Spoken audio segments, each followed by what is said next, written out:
कांग्रेस के वरिष्ठ नेता सलमान खुर्शीद इस बीच हमारे साथ जुड़ गए हैं। खुर्शीद साहब, बहुत स्वागत है आपका। सबसे पहले आपसे यही सवाल कि पश्चिम बंगाल के आज के वोटिंग पैटर्न पर जो बातें कही जा रही हैं उस पर आपकी क्या राय है? क्योंकि बम्पर वोटिंग हुई है, पहले भी बम्पर वोटिंग हो चुकी है, इस बार क्या फर्क देखते हैं आप?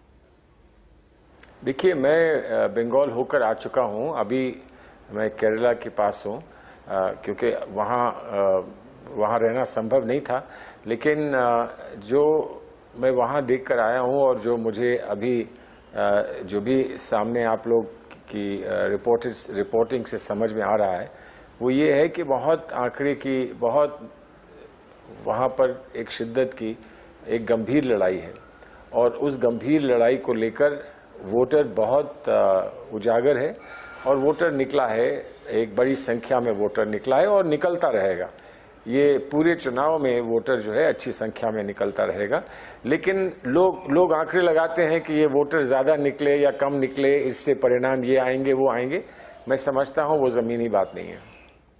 अच्छा खुर्शीद साहब, अब सवाल ये भी पूछा जा रहा है, क्योंकि कुछ तो तथ्यों पर आधारित सवाल है और कुछ परसेप्शंस पर आधारित सवाल भी हैं।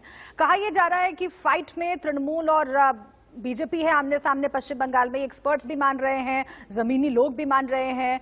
कांग्रेस कहां पर है? क्या कांग्रेस ने टीएमसी को वॉक ओवर दे दिया है? क्योंकि कांग्रेस को कोई संभावना अपने लिए नहीं दिख रही है, इसलिए बीजेपी को हराने के लिए उसने ये कदम उठाया है। देखिए, किसी को वॉक ओवर देने का तो सवाल ही नहीं है। वॉक ओवर देना होता तो हम उनके साथ समझौता करते, हम उनके साथ मिलकर लड़ते। लेकिन हमारी पार्टी ने बहुत सोच समझ के और बहुत गंभीरता से इस पर विचार करने के बाद, और जो हमारे वहाँ के वेस्ट बंगाल के, पश्चिम बंगाल के जो हमारे साथी हैं, उनसे परामर्श करने के बाद पार्टी ने एक फैसला किया कि हम वामपंथी दल के साथ जाएंगे। मैं स्वयं देख कर आया हूँ, अभी 2 दिन पहले मैं देख कर आया हूँ। हम लोग सशक्त रूप से लड़ रहे हैं।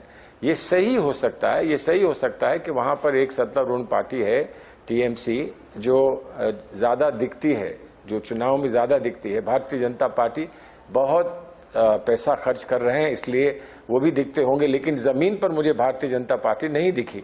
इसलिए ये कहना कि इसमें कांग्रेस पार्टी कहीं है नहीं, मुझे नहीं ये लगता कि ये सही है। वैसे भी अभी चुनाव शुरू हुआ है और इस पर हथियार डाल देना या ये स्वीकार कर लेना ये असंभव नहीं है। हम मजबूती से लड़ेंगे। ठीक है, आप कह रहे हैं कि अभी चुनाव शुरू हुआ है, लेकिन अब तक जो हमने देखा है और क्यों ये परसेप्शन बना, तथ्य क्या कहते हैं, ये भी मैं जरा आपके सामने रख देती हूँ। देखिए, राहुल गांधी और प्रियंका गांधी असम में नजर आ रहे हैं। प्रियंका गांधी असम के चाय बागानों में नजर आ रही हैं, लेकिन वो पश्चिम बंगाल में नजर नहीं आ रही है। पश्चिम बंगाल में यहाँ तक कि अधीर रंजन चौधरी की रैलियां भी नहीं देखने को मिल रही हैं। आखिर क्यों ये हो रहा है? क्या पश्चिम बंगाल में जो ताकत कांग्रेस को लगानी चाहिए थी वो नहीं लगाई है, सिर्फ इस वजह से क्योंकि आपको लग रहा है कि कोई संभावना है ही नहीं? ऐसा नहीं है। वो अप्रैल के एंड तक, पूरे अप्रैल भर ये चुनाव चलेगा वेस्ट बंगाल में। और जगह ये चुनाव 6 तारीख को खत्म हो जाएगा। बहुत सारे हमारे नेता वहाँ होली के बाद पहुंचेंगे। और क्योंकि असम और केरला का 6 तारीख को खत्म होना है, इसलिए असम केरला ज़्यादा जा रहे हैं। लेकिन मैं आपको पूरा विश्वास दिलाता हूं, और यही मैं जब कल मैं वहां था तो मैंने यही सब लोगों से कहा था कि बहुत अच्छी रैलीज होंगी। अभी आप थोड़ी सी प्रतीक्षा करिए, हमारे सारे लीडर्स वहां पहुंचेंगे। हमने 1-2 संयुक्त रैलीज जो करी हैं वो शानदार रैलीज हुई हैं, और आगे आने वाले समय में भी इस चुनाव को सशक्त रूप से आगे हम बढ़ाएंगे। मैं इसका पूरा विश्वास दिलाता हूं। अच्छा, चूंकि आप कह रहे हैं कि असम में पूरी ताकत झोंक रही है कांग्रेस पार्टी, इसलिए बात असम की करते हैं, जो कि घट रहा है आप लोगों का। ज्यादातर वक्त कांग्रेस की सरकार वहां पर रही है, लेकिन तरुण गोगोई के जाने के बाद वहां पर नेतृत्व की कमी खल रही है, और वही स्थिति जो कांग्रेस नेतृत्व की दिख रही है केंद्रीय स्तर पर, असम में भी वही कमी दिख रही है। आखिर ऐसा क्यों? देखिए, मैं ये कैसे कह सकता हूं कि तरुण गोगोई का ना रहना हमारे लिए एक दुखित बात है, और इससे हमको कहीं ना कहीं क्षति अवश्य हुई होगी। लेकिन हर ऐसे मौके पर नए चेहरे उभर कर सामने आते हैं। जब एक बड़ा पेड़ नहीं रहता है तो जो नीचे से पौधे हैं वो बढ़कर ऊपर आते हैं, और इसी तरह से नई लीडरशिप आती है और उत्पन्न होती है।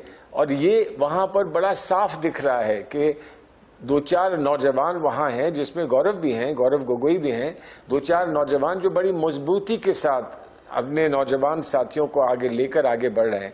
तो ये मान लेना कि हमारे पास वहां चेहरा नहीं है या हमारे पास वहां नेतृत्व नहीं है, ये एक बहुत बड़ी गलती होगी। चुनाव के परिणाम आने दीजिए, आप देखेंगे कि किस तरह से प्रभावशाली बनकर हमारे नौजवान नेता वहां पर उभर के आते हैं।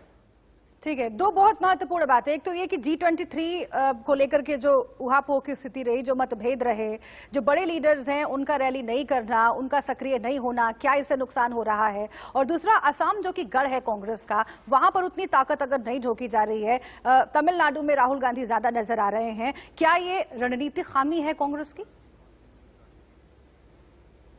अब देखिए रणनीति को पहले ही से पूरा खोल के रख दें सामने, तो फिर बचेगा क्या? रणनीति क्या है, वो हमारी रणनीति का पूरा समय हो जाने दीजिए। किसने कहां किस समय पर क्या कुछ किया है, इसका फिर अनुमान आप वहां लगाइएगा और इस पर आप अपना कोई निश्चित निर्णय लीजिएगा। अभी मैं आपको ये बता रहा हूं, 1 तारीख को मैं वहां जा रहा हूं। हमको सबसे कहा गया है वहां पहुंचने के लिए। मैं असम 1, 2, 3 तारीख को मैं असम में ही रहूंगा और असम में हम लोग मजबूती से लड़ रहे हैं, ये मान के लड़ रहे हैं कि यहां से उल्टी गिनती भारतीय जनता पार्टी की शुरू होगी। अब ये हमारा विश्वास है, इस विश्वास को आप माने ना माने वो तो आपका अपना मत है, आपका अपना मन है, लेकिन मैं बहुत भरपूर भरोसे के साथ आपको ये विश्वास दिला रहा हूं कि हम लोग मजबूती से लड़ेंगे और अच्छे परिणाम लेकर आएंगे। ठीक है, खुर्शीद साहब आप कह रहे हैं कि हम लोग मजबूती से लड़ेंगे। कांग्रेस पार्टी सक्रिय आज भी है और आगे भी तमाम योजनाएं हैं राज्यों में, रैलियों को लेकर के, चुनाव प्रचार को लेकर के। बहुत शुक्रिया आपका हमसे बातचीत करने के लिए और आगे के लिए बहुत शुभकामनाएं आपको। एक छोटे से ब्रेक के लिए हम यहाँ पर रुक रहे हैं। तमाम अहम खबरें जारी हैं इंडिया न्यूज पर, आप बने रहिए हमारे